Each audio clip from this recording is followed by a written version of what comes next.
Et salut à tous, c'est Captain et je vous retrouve pour la critique de l'épisode 18 de Supergirl, donc, qui était le crossover tant attendu avec The Flash.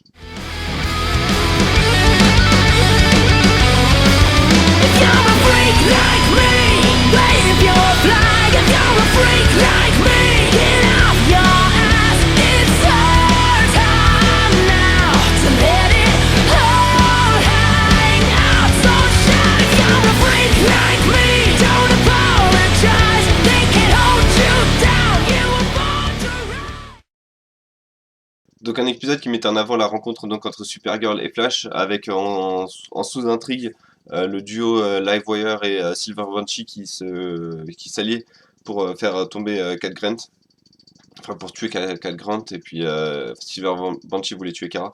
Euh, Alors c'est un épisode que j'ai bien aimé parce qu'il m'a fait sourire et m'a même fait rire à quelques moments, mais en termes d'intrigue, c'était vraiment un épisode assez faible. La voyeur, encore une fois, sert quasiment à rien. C'est-à-dire que, enfin, j'ai tout de suite y venir, le combat final, j'étais vraiment déçu. Parce qu'au final, c'est pas un combat, c'est juste les humains qui sauvent Flash et Supergirl, surtout que Flash sert un peu à rien dans ce combat-là.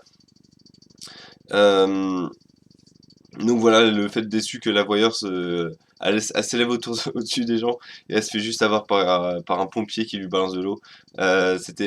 Pour le coup, ça m'a fait rire, mais je pense que c'était pas censé faire rire.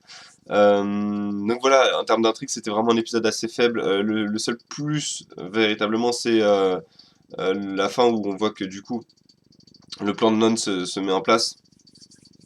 Mais sinon, voilà, en dehors de ça, il n'y avait pas grand-chose à retirer.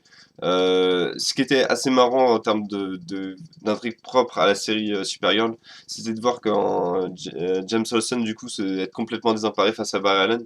Et même des fois, c'était assez marrant le jeu d'acteur parce que quand Barry apportait une solution, on avait l'impression que James Olsen tombait par terre tellement voilà, il avait réponse à tout.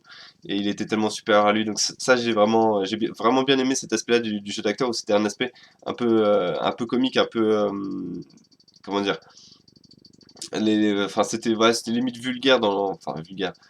C'était voilà, c'était un humour simple, un humour qui utilise plus le corps que les paroles. Mais ça, j'ai vraiment bien apprécié ce jeu d'acteur là.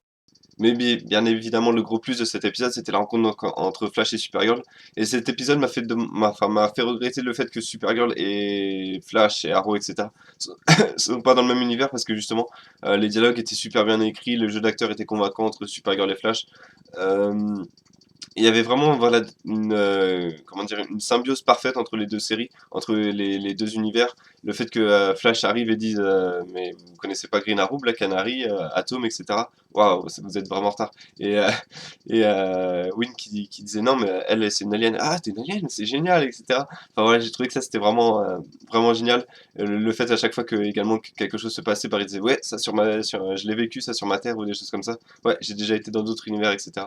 Enfin voilà, c'était vraiment extra cet aspect-là de cet épisode. Et également Cat Grant qui à un moment qui dit en voyant Win, Jimmy Olsen, Kara et Barry réunis dans la même pièce, elle leur dit ah vous êtes tellement comment elle dit ça, enfin vous êtes tellement mignon, etc., tellement beau à regarder que vous pourriez être le casting d'une série CW. C'est exactement ce qui est reproché souvent aux séries CW, c'est-à-dire que les castings, enfin les acteurs sont juste impeccables physiquement, etc. Donc voilà, ça j'ai vraiment bien trouvé. Que, du coup, ça brisait assez souvent le quatrième mur, mais sans vraiment y aller à fond, comme peut le faire Deadpool. Là, c'est vraiment voilà, juste des petites références que si on suit les deux séries, on comprendra. Et si on suit également enfin, l'envers du décor, c'est-à-dire si on suit les séries en dehors de juste des épisodes à regarder. C'est-à-dire que si on connaît les épisodes, si on connaît également donc, les critiques sur les séries, ça marchait super bien. Donc voilà, c'était également assez sympa de voir que Barry peut voyager d'un univers à l'autre, juste en allant à la bonne vitesse.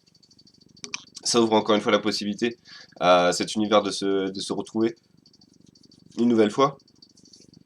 Et puis également, bah, ça ouvre la possibilité du multiverse complètement pour le DC Universe. Multiverse du coup, puisque enfin, ça sert un peu à rien ce que je veux dire, mais en théorie, du coup, maintenant, rien n'empêche les séries télé de, de- d'aller dans le DC Extended Universe qui vient de naître avec Batman v Superman. Vu que maintenant Barry Allen sait voyager et sait qu'il lui est possible de voyager d'un univers à l'autre juste avec sa vitesse. Donc voilà tous les points positifs que j'avais à retenir de cet épisode. Donc cet épisode, je lui ai mis un 8,5 sur 10, un épisode vraiment sympa, vraiment très sympa à regarder. Petit souci sur l'intrigue avec Silver Banshee et la voyeur qui m'a un peu dérangé, surtout le fait que Silver Banshee, du coup, je crois que c'est un déguisement. Elle n'est pas véritablement Silver Banshee comme dans les comics, peut-être que ça viendra plus tard dans la saison 2 ou quelque chose comme ça. Mais voilà, le fait que ce soit un déguisement et qu'elle pète un câble comme ça d'un coup, et surtout également le fait au moment où Flash est apparu, cette scène elle était assez bizarre parce que on a Siobhan qui propulse Kara par la fenêtre et puis au final personne l'arrête, personne ne l'inquiète et elle peut repartir apparemment facilement du bâtiment.